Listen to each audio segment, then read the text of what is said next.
Hi, I'm AJ Hogue, one of the teachers of Learn Real English, and welcome to our video course. Now, let's get started with rule number one, or secret number one.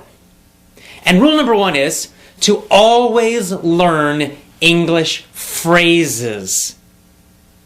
And to never study just individual words. So, in this course, we're going to teach you a totally new way to learn English, a totally new way to study English so that you can speak English quickly, easily, automatically, powerfully, confidently. So, what's the old way of learning English? You know it because you learned it in school, you've been using it for years and years and years. You sit in a classroom, you've got a textbook, you memorize lists of vocabulary words, you study lots and lots and lots of grammar rules.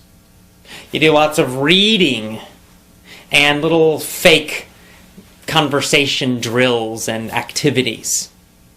And this is the traditional old way of learning English, but we have a totally new and different way of learning it. And we're going to teach you each part of that, one part every day for a full 7 days. So let's start with part one, secret one, rule number one. Learn phrases, not individual words. Now, of course, a phrase is a group of words. It's a group of words that naturally go together. This is very important. You see, when you only study individual words, you are doing a number of things that make learning difficult. Number one, when you study just an individual word, like a vocabulary, something in a vocabulary list, or even in your notebook, you write one single word and then you write the meaning or the translation. Here's the problem. That word has no connections to anything else. Therefore, it's difficult for your brain to remember it. That's why you have to keep repeating again and again. You look at that list and you try to memorize it. And then the next day you forget, and then you go back and you try to memorize it again, and again, and again, and again, and again, and maybe after a very long time, you might remember it. But most likely, you're going to forget it, especially long term. And yet, that's the way most students are learning English and studying vocabulary. Here's another problem with just learning single words. When you study just single words, you're not learning any grammar. But when you study phrases, you are actually learning grammar. It's a kind of an effortless, easy way to learn grammar. You don't need to think about rules. You don't need to think about anything. And yet, you will be learning correct grammar when you study groups of words instead of phrases. Let me give you an example of this. Let's just, take any phrase like, or I'll go to a simple sentence. He was a bad dog. He was a bad dog. Now, let's imagine that you're a new English student and, the word bad is new for you. Of course, I know you know it, but let's just imagine you go way back to the very beginning, your first year of learning English, and bad is a new word. Now, the normal way of studying that, you would write it down, bad, it would be in a little, a list, and then you would study, bad means not good, bad means not good. You'd probably translate it to your own language. And then after lots and lots and lots of time, maybe you would remember it. Well, using our system, you do something very different. You would write down that whole phrase. He was a bad dog. It's actually a full sentence. Or you could just write down, was a bad dog, or he was a bad dog, whatever. And then every single time you study or review, you would always study the full, complete phrase. You would never just study that word bad. You would study the whole thing. Now, by doing that, you're getting free grammar. How do you know? Well, because first of all, you're getting that verb, was. Right? Was. And that's just going to stick in your brain. He was, he was, he was. You're also learning articles. You don't need to remember what that means. You don't have to even worry about it. And yet you know that it's correct to say, in this situation, a bad dog. He was a bad dog. Some people say a. He was a bad dog. Both pronunciations are correct. So he was a bad dog. He was a bad dog. A lot of students have problems. When do I use or a? When do I not? When do I use the? And you're trying to memorize all these super complicated rules and situations for it. Forget that. It's too complicated. You'll never remember it. Just study phrases and you'll start to feel when to use it, when it's correct, when it sounds correct, and when it sounds strange, when it's not correct to use those things. And of course, this is true for all grammar, all phrases, all vocabulary. By studying a full phrase, or even a full sentence, always, always, always, you're going to get lots of grammar. You're going to learn which vocabulary words go together naturally, and you're going to know when to use them in which situations. Because sometimes, for example, there might be a situation where there are many words that mean the same thing, and yet we typically use one of them. Like, we might say, he was a bad dog. That's a common phrase. A bad dog, bad dog. We use that word bad to describe a dog who's naughty, who's not good. But we don't usually say horrendous. Now, horrendous means super, super bad, really terrible. And yet, we don't usually say he was a horrendous dog. It sounds strange. Even though the meaning is basically correct, yet in normal, real English, not textbooks, but real English, we just don't use that word to describe dogs. Not usually. I don't know why. There's no real rule about it. It's just that's what we usually do. And every language has these kinds of word combinations that are more common, and other word combinations which just aren't used typically. How do you learn that? Well, you can't learn it from any rules because there are no rules about that.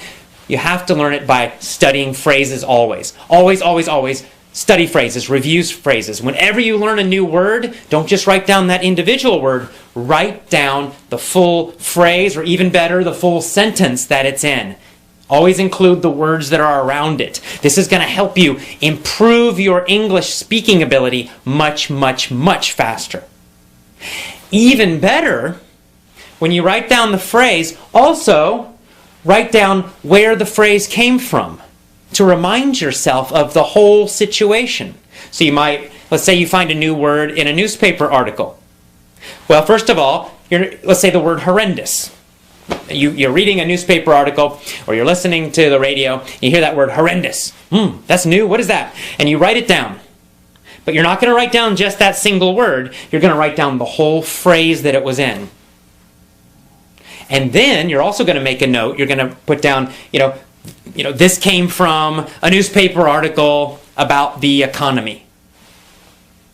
And this is going to trigger you, it's going to remind you, give you a memory cue, a memory reminder of the full situation.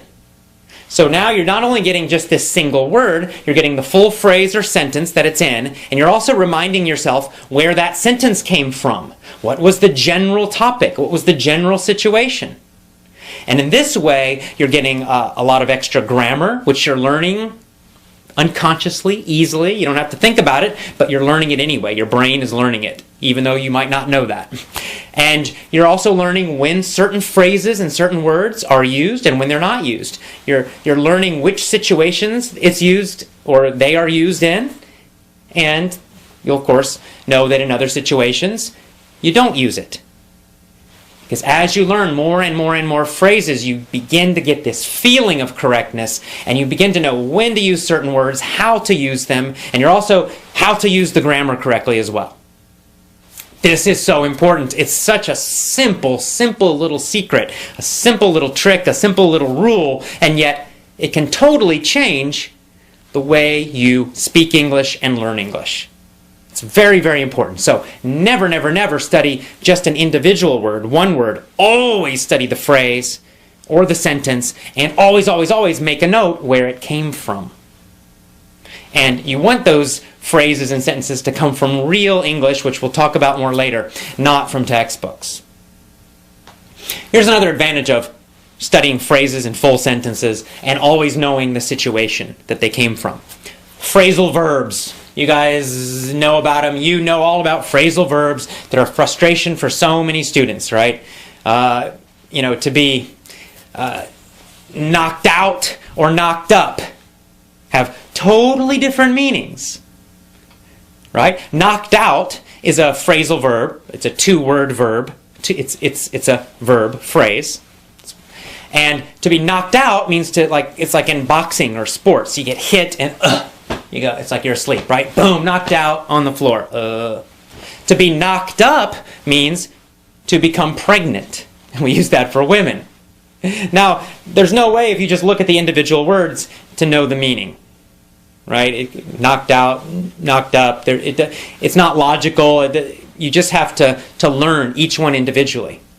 But if you just try to study lists and lists and lists of phrasal verbs, you're going to become very confused. You'll start confusing one with the other. You're going to forget, and it's horrible, and you don't want to do that. It's not effective. It doesn't work. But if you learn those phrasal verbs from real situations, real sentences, real articles, real audios, real speech, and then you always study them in the whole sentence, so then you know the situation, right? If you get the whole sentence, the fighter knocked out the other fighter. And you're always studying that full phrase or sentence. The fighter knocked out the other fighter. You're going to just naturally know. You got that word fighter in there. Helps you to remember the situation. And it helps you to remember the meaning of that phrase, knocked out. Or you could say, the woman got knocked up by her boyfriend. Right? So now you're like, oh yeah, boyfriend. It gives you a clue, gives you an idea of the meaning of that phrase. And you'll know that you always use that phrase in situations that describe pregnancy. This is much better than studying lists and lists and lists of phrasal verbs. So, what's our first rule? What's our first secret? Always, always, always study phrases, groups of words. Always write down a note about where the phrase came from to remind you of the situation. And no more, never again, study just individual words. And that's all. That is powerful secret number one, rule number one for learning to speak fantastic, amazing English. Start using this rule immediately today. Okay? We'll see you tomorrow for rule 2. Bye-bye.